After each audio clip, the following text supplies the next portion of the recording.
جماعة، عارفين إن أخوين ضربوا والدتهم في القاهرة عشان رفضت تديهم فلوس؟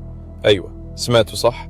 فيديو انتشر. الداخلية حددت السيدة ربة منزل في قسم السيدة زينب يوم 27 أغسطس. جوه البيت ولدين، واحد منهم جزار، سبوها وضربوها لأنها مرضتش تديهم فلوس. اتظبطوا واعترفوا. ده مش خلاف بيت عادي، ده اعتداء علني على عشان فلوس.